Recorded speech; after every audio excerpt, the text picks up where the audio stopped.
some fun stuff today. Okay. So I kind of hyped this topic up since yesterday, and this isn't really my thing. Leave my Cash App here for you guys. Remember to donate. All right. And if you guys appreciate this information I'm finna drop, just throw a little something on the Cash App. Keep this researching going. So for this particular topic, I decided to literally use resources that anybody can use on purpose. I didn't go into no books that were hard to find. I literally used Wikipedia, government insights. I did have to use some studies from Google Scholar, which is kind of complicated to get into. You can go to Google Scholar by typing in Google Scholar on YouTube, and from there you'll get a little notification. I mean, a little link, and it'll say the link doesn't work, but it does. And then you can get studies and things like that that are peer-reviewed, good science. Even if you're looking for genetics or anything of that matter, which is stuff that I had to look up for this particular bit of research. Now let's see if I can share this. I really don't like to I don't like to share these lives because I don't care. Whoever catches it, catches it. Let's see. I'll share this to, what group y'all think I should share it to? Magnus Society? Give them a little preview. Oh, actually, I know what group I'm going to share it to. We're going to share it to the Bobby Hemmett Esoteric and Spirituality page, because that's my boys group, and it's a great group. And from there, you'll get cool a little notification. I'll leave for now, just so it's there, and then I'll share it to my group. Magical Nagas. Share. And then we'll leave it alone. All right, so let's get started. I know I've been talking about this since yesterday. Who are you? This person I think I'm gonna block. Hold up. Jahan, whatever, looks like a creep. All right, guys, we gotta block a creep. First things first.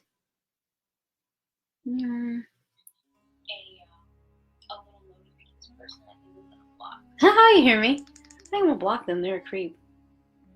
Come on, go to their profile. Oh, we gotta look them up. Okay, I got this. So I don't believe I'm friends with them.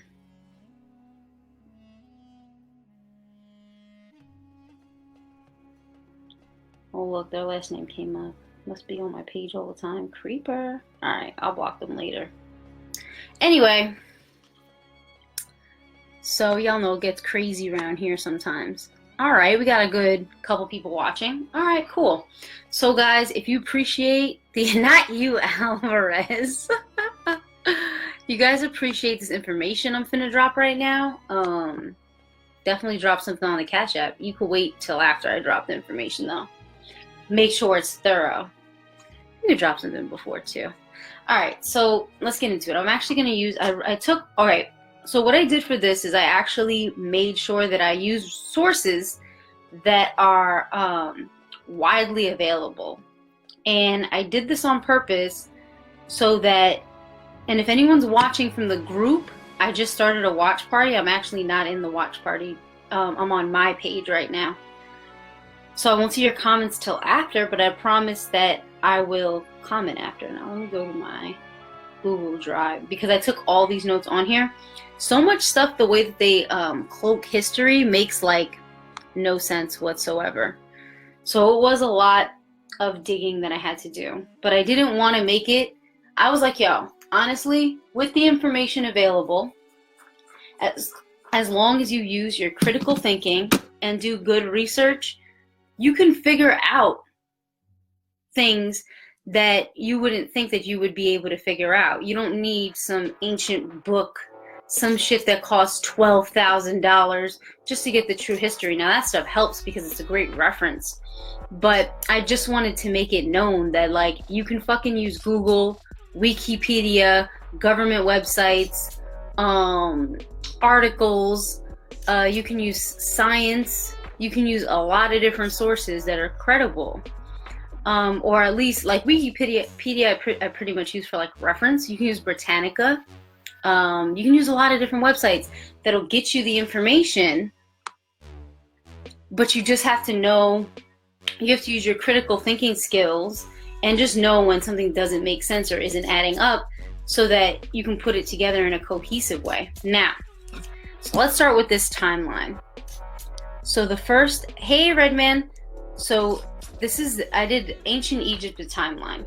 So this was the timeline given by Britannica, and basically what I did was I researched the timeline they gave me, and I questioned it because that's what we're supposed to do as critical thinkers. We question things. That's what I did. So they said the first intermediate period, 2181 to 2055 BC. So they said the Bedouin invasions and accompanied by famine and disease. Now, if you guys research who are the Bedouins, Bedouins,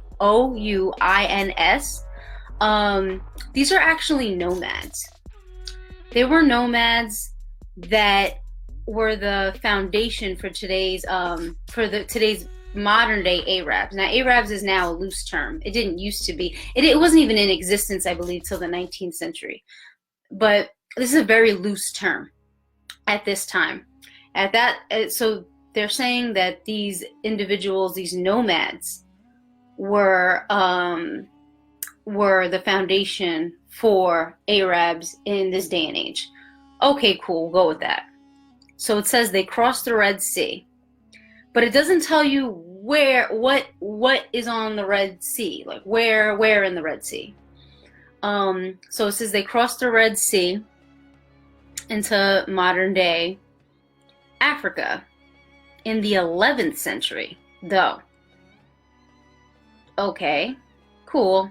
And settled in the deserts between the sea and the Nile. I'm like, that doesn't make sense, but okay. So if you look at where these individuals that are the foundation for modern day Arabs actually crossed the sea, that would be present day Saudi Arabia. It's pretty much that whole little stretch.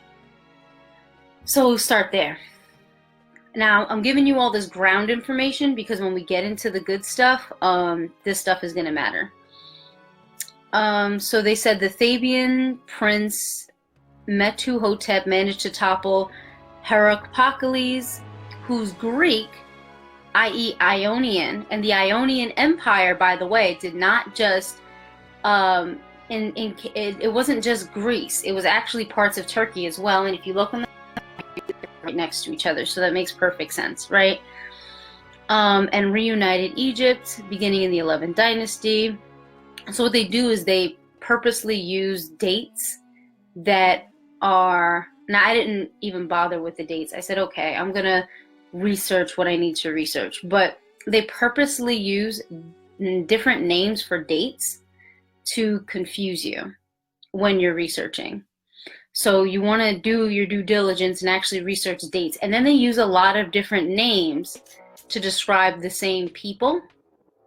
So and it's like, just because it could be the same people from the same land, but what they'll do on a lot of these, and I'm just teaching you guys how to figure out research and how to like be able to do it yourself and be smart about it. So they'll use, so when you want to know something, now you're going to have the ability to go and figure out what you need to figure out and ask the right questions. Okay, so another thing that they'll do is they'll use a lot of different names to describe the same people and then pretend like they're different people when they're not. And when you look at what you will have to do is be like, okay, they're saying that these people and these people conquered this land at different times, and then you'll look on a map and you'll be like, oh, where is this empire at this time? You'll look, the map will tell you, okay, where is that present day? Okay, and then you'll look at the other empire that they said conquered, right? And you'll do the same process, and then you'll figure out that it was pretty much in the same area. And also you have to understand that nations didn't have the same fake boundaries that they have today. It's been ever changing, because there's no such thing as a boundary on Earth. Okay, so Ionia, I-O-N-N-A, or I-O-N-I-A, if I'm not mistaken, is the name for ancient Greece. So they will call a lot of the ancient Grecians Ionians and Etruscans, but that, I believe that's even further back. But what is left out is that actually Ionia didn't just have Greece. It actually had less parts of Greece and more parts of Turkey in it, which are right next to each other, if I'm not mistaken. I think Turkey's up a little higher and Greece is a little lower, or Greece is over. I don't know, Turkey's here and Greece is here. Let me look again on a map, because I looked at this before. Okay, Turkey. See, and that's what you do. You check your stuff. Turkey, Greece, on a map. Because they're like right next to each other. Right by the Mediterranean Sea. They're up a little higher. Yeah.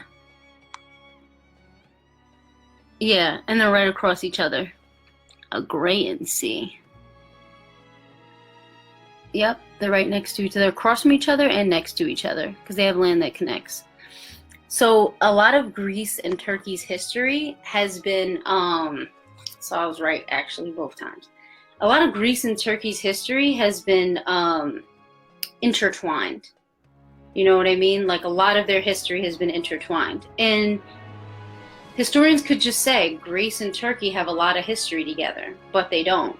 Instead, they make it sound like it's separate places, like it's in two totally different parts of the world, and it makes it confusing. So they'll use all these words to use up all your mental energy so that you can't do correct research. So you guys are going to learn, if you would like to learn, some correct research today. I'm going to just show you I'm basically showing you my process. I get my Google Drive, start a file, get the basic information, the basic timeline from a website, and then I just break down the timeline essentially. While foreigners from Libya and Nubia, and so this was the third intermediate period. So, I forgot to, this made no sense. So in 1379 to 1362, Amenhotep, I don't know, the fifth, the I with the V, or the fourth or something like that, suffered from foreign invasions. They said notably by the Libyans, but the area of ancient Libyans at that particular time was actually and I just checked the exact dates just to see.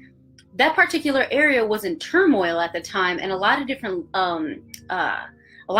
factions were fighting in that land.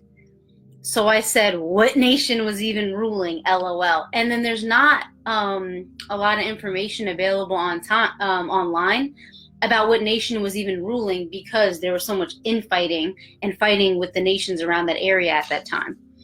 And that's what I mean, is that, like, history isn't what you've been told. And even when you do just this basic research, you start to realize that history is not what we've been told.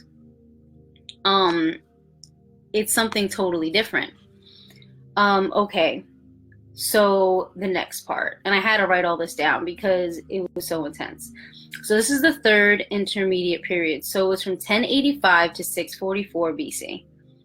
And they're saying, while foreigners from Libya and Nubia grabbed power from themselves and left a lasting imprint on Egypt's population. Now, Nubia is modern day Sudan. And you're not told that either. And Nubia and Egypt have always had a very long history. So a lot of the DNA from Nubia and Egypt is mixed. So the Sudanese that are refugees there at this time, that's their homeland as much or even more than the mixed people that live there now. Okay. And they're not all mixed. Honestly, a lot of the North African DNA is super strong, but there's I'm going to get to that at the end though, the racism that's going on there right now. Okay. So the Assyrian ruler, Esarhaddon, drove the Kushite king Taharaka out of Memphis. And I want to check out the Memphis connection, because you're not even told that there was a Memphis in Egypt, and there's like a twin. It's like a twinning, you know what I mean? There's a Memphis in America. I think that's really interesting, and that's something that we need to really study a little more. Power of themselves, blah blah. Okay. Appointed his own rulers.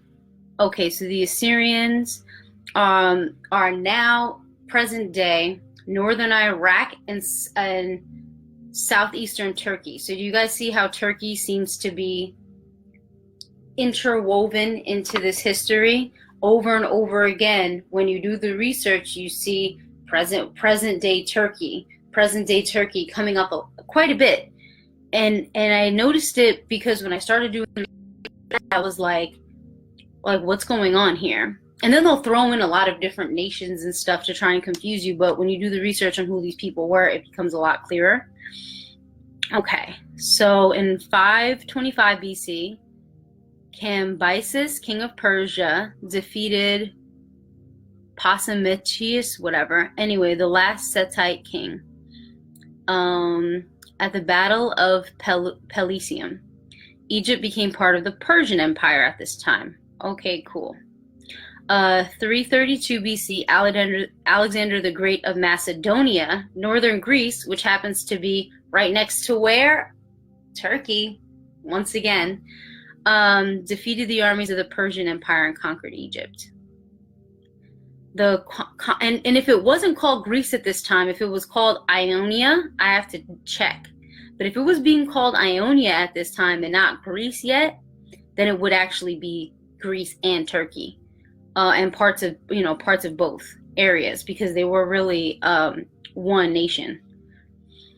The conquest of Egypt by the Arabs. Now, Arabs, to say by the Arabs, are we going back to the Babylonian invasions that happened in 255 to 2181 to 2055 BC? Like, what do you mean by Arabs? So, the language is purposely very misleading. All right, I was done with that. Okay, here we go. Conquest by the Arabs in the 7th century AD, and that's AD. So more likely than not, they're meaning a totally different people by using this term Arabs, right? Because it's AD. We were in BC, so we're way at a different time. But they don't tell you that this is a different people from a different location. They just use the generalized term Arabs, which I don't think makes any sense.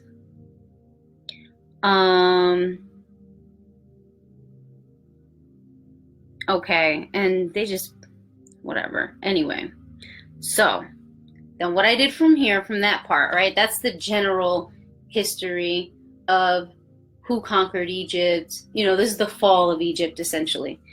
So Islam/Arabs are not indigenous to Egypt, and it is not a part of the culture that thrived there in history. So that was my, I said, okay, let me see if this statement, I'm going to make this blanket statement, and let me prove or disprove my own statement. That's also part of critical thinking. Make a statement, see if you can prove or disprove it, and go with the honest answer. Don't try and prove a statement that's not true. So that's part of when you're researching also, like I do little stuff like that.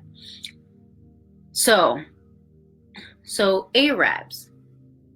Arab referred to any of the largely nomadic Semitic inhabitants of the Arabian Peninsula, which is like crazy.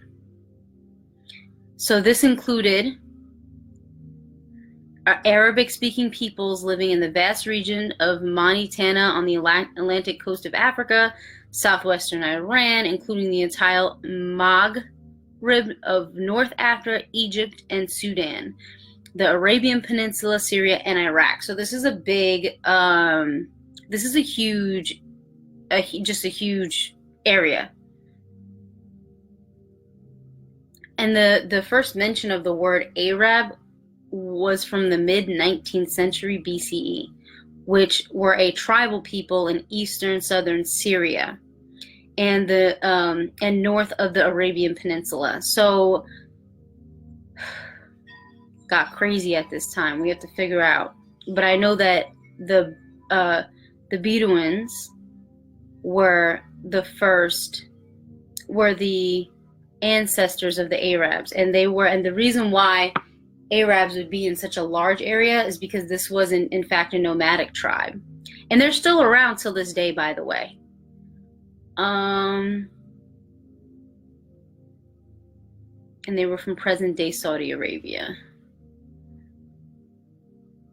Okay, but they're saying southern Syria, so I said, okay, southern Syria. All right, what southern Syria was when we got the first mention of the term Arabs. It didn't exist until that time. So who are the Syrians? On the shore of the Mediterranean Sea, bordered from the north down to the west by Turkey, Iraq, Jordan, Israel, and Lebanon. I'm like, that's crazy. So you're telling me that Arabs consist of 1, 2, 3, 4, 5 nations. So I said, okay, let me figure out. So I'm just going through my research with you guys. I know this is not the most exciting live, but it's important when you want to learn how to do your own research. And I'm not going to sugarcoat anything. I'm going to make sure that you guys figure these things out. So having that information, and you see how you read, learn, and then ask questions, and then look for answers. And you can do this just with the Google search. You don't have to go into any fancy books or anything. You just have to learn to decode, which isn't that difficult. And you have to think in a more holistic way. So, okay, so now we have to go into these nations and figure out who the Syrians are, because there's no way that all these nations, that's going to be their root DNA. Okay, so DNA roots. It's one of the oldest inhabited regions in the world. Okay, so this is actually some archaeological finds placing the first habitation at about 700,000 years ago at the Daraya cave near El Apeo. And these were the Neanderthal habitation in the region at the time, shows continued occupation of the site over a substantial period. So the Syrians are descendants, and this was in Syria, so the Syrians are descendants of Neanderthals, essentially. Well, an aspect of their DNA. So on the shore of the Mediterranean Sea and bordered the north down the west by Turkey, Iraq, Jordan, Israel. All right, so let's rule in or out nations as Arabs. So when I did the research on the Lebanese, they came back as Phoenicians.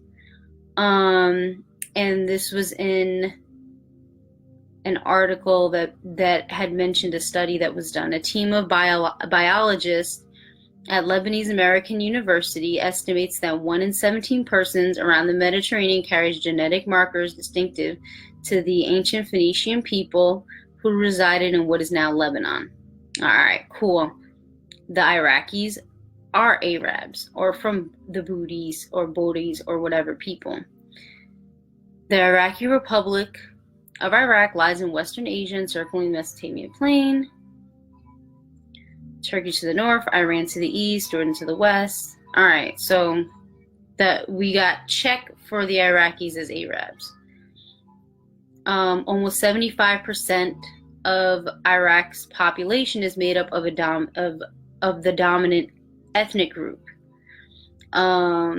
Iraqi or Mesopotamian Arabs. Other ethnic groups include the Kurds, Turkmen, Assyrians, and Persians. Okay. So the Jordanians are Arabs.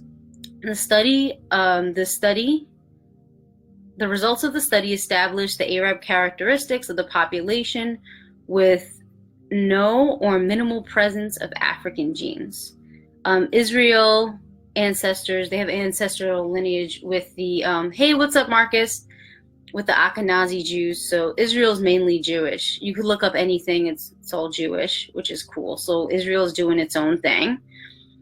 Now the Syrians and Turkey, Turkey is so involved that I wanted to look it up later. So the Syrians were taken over by the Hittites, supposedly. Okay, Mesopotamia throughout its history, but the region of Syria would also continually be wrested from their control since it was recognized as an important trade region with ports on the Mediterranean. It was prized by a succession of Mesopotamian empires. The Hurrian kingdom of Mitanni first seized the area, and this was 1475 to 1275 BCE.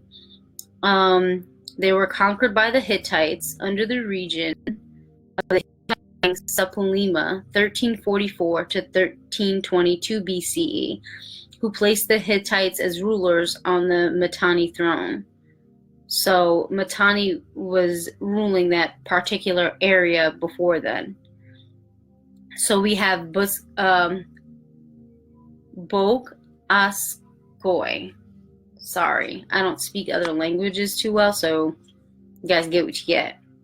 Modern day Bog Askali, Turkey, which was once the site of Hattusa, capital of the Hittite Empire. Historian Christopher Scary describes Hattusa as Hattusa was originally founded by the Hatti, an aboriginal tribe of Anatolia, in 2500 BCE, and their culture may have provided a basis for that of the Hittites. So now you guys got some extra information on the Hittite root race, but this was in Turkey.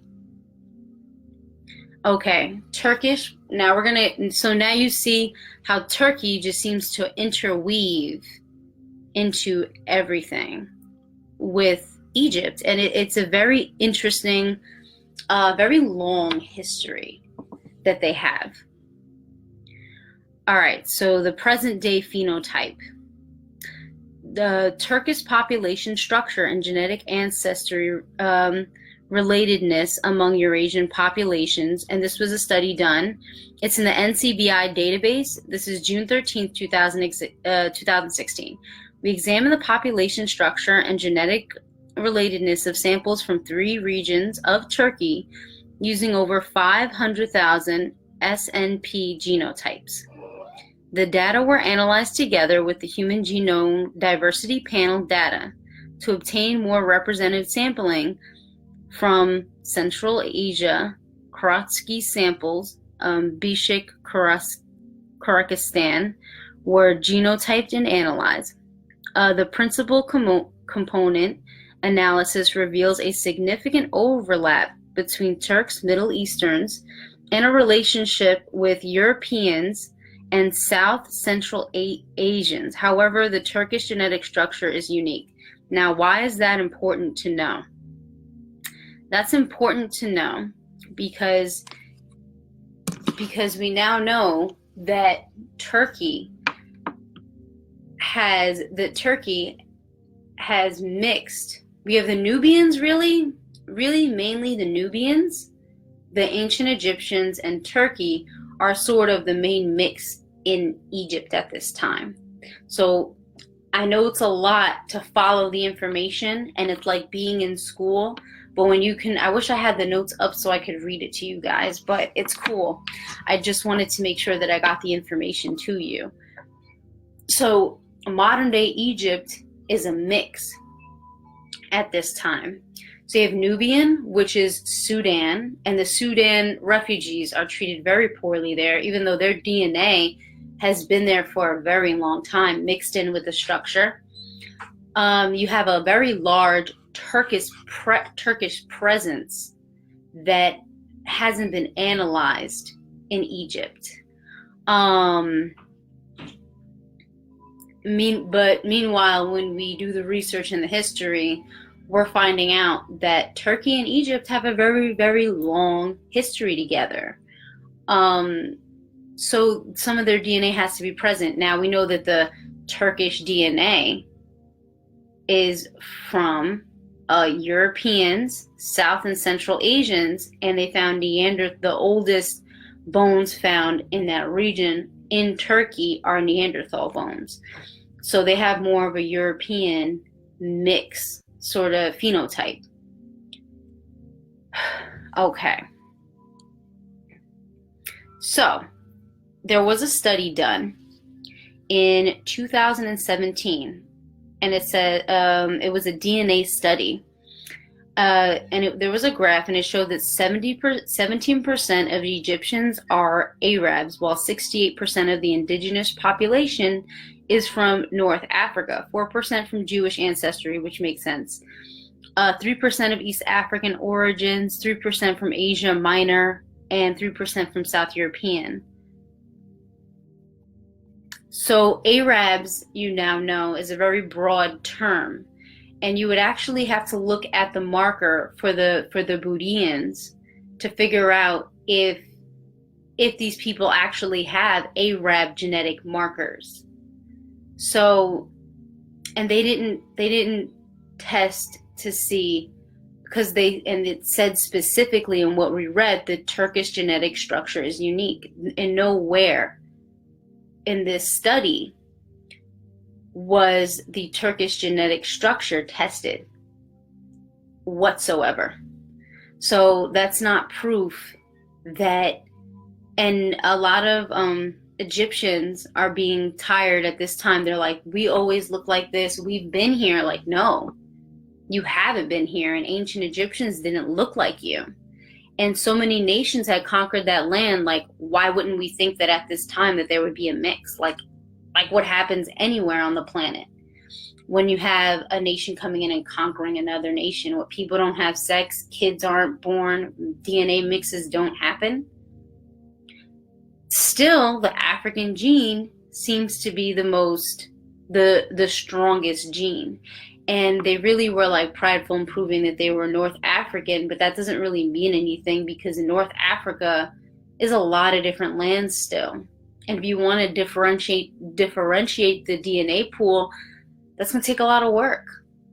So I really think that there needs to be a little more critical thinking when it comes to things like this. So Nubia is modern day Sudan, as I said. And that is also Northern Africa, which has had a long standing relationship with Egypt. It could be even that, so basically, for the present day Egyptians to say, we were always here, we were always Egyptian, there is an aspect of your DNA that has always been there and been Egyptians, but how can you say that there hasn't been a mixing of DNA and that you're different people from who the ancient Egyptians were? So that's that. And I also want to go through this article I found. It was an article that was published in the UK. It's from a website called The New Arab. And it's called Being Black in Egypt. So it was actually 2015. Decades of racist treatment has resulted in counter-racism by many in the Nubian Sudanese community. Activists in Egypt are beginning to speak out against racial discrimination, demanding better representation in the law and the media. The Black community constitutes a substantial portion of the Egyptian population, yet many Egyptians seem to consider them an inferior minority. subjecting them to varying degrees of racial discrimination and degrading treatment. The Egyptian constitution prohibits any form of discrimination, including based on skin color. However, the law does not criminalize racial discrimination. If you were subjected to racist treatment, the best you can do is attempt to press charges of libel or slander. There is a staggering contempt. This is Al-Arabi Al-Jahid. The person who said this. There is a staggering contempt of everything that is African, but they have 58% African DNA. Okay. Founder of the Black in Egypt blog. Egyptians even get offended if you refer to them as African, but Egypt is in Africa. Abuse. Sudanese and Nubian, same people, living in Egypt, told Al-Arabi about their experiences in the country and the kind of treatment they were subjected to based on the color of their skin. In the street, people call you different names if you are black, like Chocolata or Samra. Mamadou Harwe, a Sudanese Egyptian living in Cairo, told Al-Arabi Al-Jahid, also Zarbun, which means slave. In 2013, Black Egyptian filmmaker Nada Zatuna was refused service in a pharmacy because of her skin color. I don't take anything from people who are not white, the pharmacist told her. Fatma Amam, a young Egyptian Nubian, founded the blog Brownie in 2007 to speak out against racism in Egypt. I am constantly subjected to racism, she told Al-Arabi. I feel vulnerable on my own. For example, going through airport security, I am usually subjected to more security checks than others. In school, other kids used to take me to the fountain and try to wash the black color off my skin. Where street harassment is common in Cairo, Fatima Ali, a Sudanese writer who has written a diary of being a black woman in the Egyptian capital, says that with regards to black women, it is especially bad due to perceptions of easiness. One day I was walking in the street and I heard someone say, "Those blacks are very good and hot in bed." Ew. It goes without saying that they believe all black girls are naturally prostitutes. Abdel Rahman Sharif agrees. Egyptians and Arabs in general seem to believe that African women are easy, especially those without a hijab. Oh, and by the way, the whole Muslim thing is ridiculous, and it has nothing to do with being Egyptian. I mean, I know those are the individuals, their religion that conquered the area, and that's cool. But if you don't honor the old ways on the land, then how can you claim to be connected to that land? Just think about that. Colorism. The degree of racism that black people in Egypt are exposed to often depends on how dark their skin is. Racism depends on how dark you are, said Haraway. Don't forget that Egypt is an African country and the native people are black, but not as dark as most Africans because of their long-standing relationship with European, Central Asian, Neanderthal, Turkish people, present-day Turkey. Okay, so they would have a mix of DNA and a different phenotype than Africans and then the original Egyptians. We covered all that information. It says, don't forget that Egypt is an African country and the native people are black, but not as dark as most Africans. So sometimes my color is okay with people. Like, you have to be worried about your skin color. It's ridiculous. Being black means being Nubian, Sudanese, or someone with a history of slavery. It just makes me sad. That made me angry. The exposure to racism depends on one's ethnic origin, so it's a little more nuanced than it is here. But at the end of the day, it doesn't matter. There is a difference between the treatment of Nubians, North and South Sudanese. Abdel Rahman Sharif again agrees, Black Egyptians are subjected to less racial discrimination than sub-Saharan African immigrants are.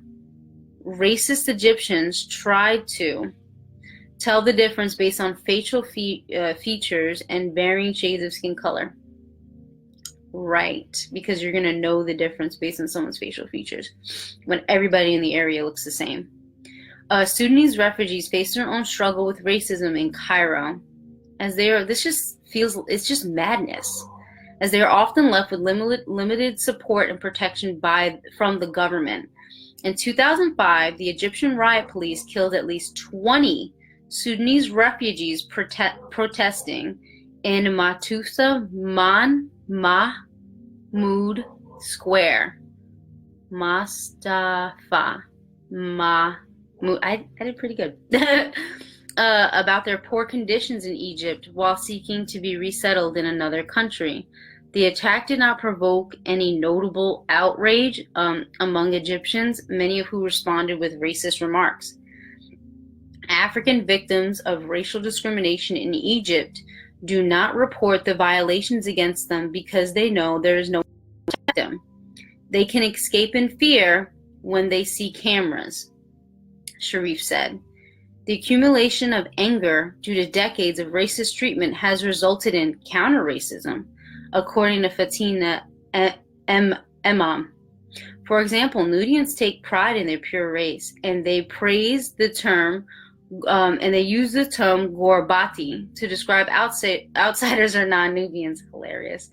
She said that they even refuse to intermarry with whom they call Egyptians, meaning non-Nubians from Egypt.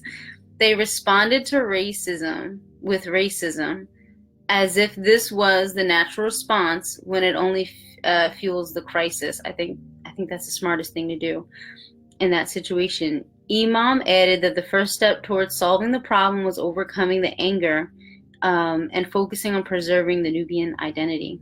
We must speak out and write, not just about the Nubians, but also about other minorities, she said. Most importantly, we need to show respect to the Nubians by teaching their history in school and letting people know about their culture and history. People hate strangers, and by teaching Egyptians about Nubians, they no longer become strangers. Okay, this is getting long, but I think you guys get the idea, and I'm not going to go too much more into that. Okay, so Marcus Knight, they are different. That's why they are a bit lighter and have lined up the images they find on the walls. Yeah, they're completely different from the ancient Egyptians. Not the same people. I think that ideology comes from Arab Islam. Yeah, because they don't consider Africans real Muslim. Yep, those ideals absolutely come from Islam. And you got to think, no one thinks about the metaphysics of the DNA. So you have DNA, shit like this. You know what? Go and experience, what these beautiful, absolutely black, gorgeous ancestors left for you. Go and experience it.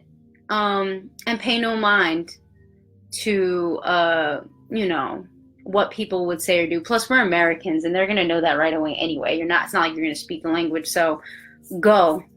And if you feel called to go. I'm cool over where I'm at here. I would prefer not to go. But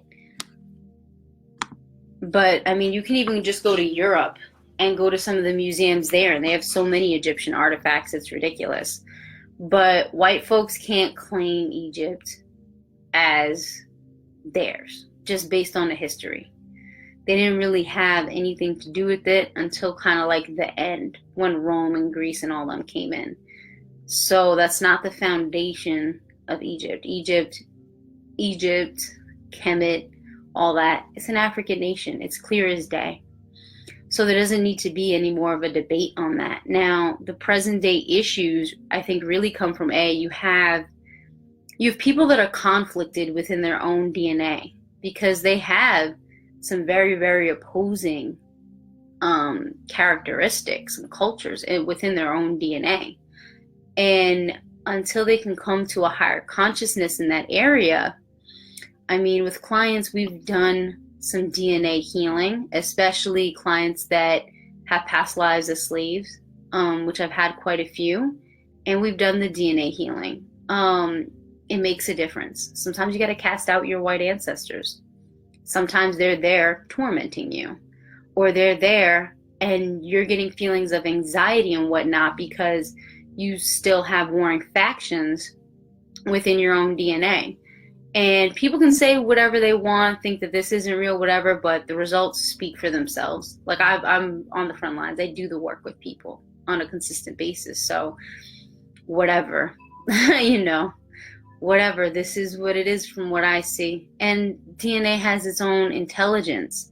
So until you can learn to clear out the ancestral DNA, sometimes for lifetimes you'll have just a lot of anxiety. I mean, people have a lot of anxiety. People will have a lot of emotions that they don't know where they come from because there's no place for them in this life. They're actually coming from past lives. You know, that's that kind of stuff. But if you, yeah, Marcus, just hit me up. I can help you with that. I've helped quite a few people with that. So yeah, it's really coming to a space of knowing the truth, knowing that even in those areas, just knowing now that the information's out there, and my research is preliminary stuff. It needs to go way deeper for me to feel comfortable even publishing something like that. This was just 1.5 days of research. I mean, I would need to really go hard in verifying everything, you know, a couple times over before I feel comfortable enough to really be like, yeah, this is it. But this is the preliminary stuff, and it still is leaving some very interesting clues that I didn't think that I would find. I had no idea what I was going to find, but Spirit is like, today you're going to study ancient Egypt. What? Why? I don't know. But that was my mission yesterday into today. So that's what I did. I did what, you know, sometimes you got to do whatever's on your heart and in your purpose for you to do, regardless of how silly it might sound to some people. Just do what you know needs to be done when you need to do it. According to, if you guys ever heard of Bashar, that was his definition of prosperity. It was doing what you need to do when you need to do it. It was one of the best definitions I've ever had. This guy Daryl channels Bashar, so you guys should check out some of their videos. But it was one of the best definitions I ever had of, and since then, I gotta say, putting that into action, things do tend to flow a lot better because you're not worried. You know what I mean? You're more focused on your joy, your bliss. I can't wait to get some clients. I don't know, this 1010 portal today has me kind of on one. But yeah, I'm kind of ready to go hard in the paint, make some money, pull some entities off people, change some lives, you know, regular day in the park. So I'll be back in about a couple hours. Yeah, I got to come back on because we got to discuss this 1010 portal. Literally saw a rainbow over my house this morning. So, and I woke up just with plenty of energy. So I knew today was going to be just one of those powerful days. So I'm going to check out some of these energies, do a little research with the numbers, do some numerology on the numbers. And we're just going to come back and really discuss comprehensively, because it seems like a lot of people are not giving good information on this portal. I only found like one person on YouTube who's an amazing, Molly McCord, amazing astrologer. She's very thorough. So, and she'll give you all the information. She's really good. So I'm going to go ahead and do some research for you guys. I'll be back in about an hour or two, and we're going to go right back to, you know, keeping up with what we need to keep up with, understanding what this portal has for us, maybe taking the second half a day to really manifest some new changes in our lives. Anyway, that was the information on Egypt. Was quite a long video, but there was quite a bit of research that was involved with that. And much more would need to be done for me to say this is the conclusive thing. I still may need to change a couple things in that research, but you can see kind of how everything, once you started learning how to study, was interconnected. If you guys enjoyed the information in this video, if you want to help me research more, go deeper with this, just drop something on my Cash App. Love you guys. See you in a couple hours. Peace.